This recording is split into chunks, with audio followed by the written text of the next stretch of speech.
अथरू डिगदे ने कहते लोग पुछदे की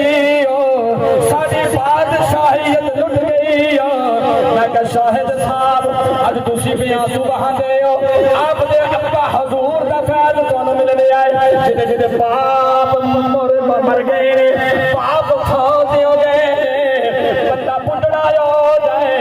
मापिया दा समय जे ताजा रह जाए अज सुबह कबीला वाले को कुछ लबोरा मौत की सारिया जुबाना की आवाज आएगी घर के अंदर सारिया शहवा मौजूद ने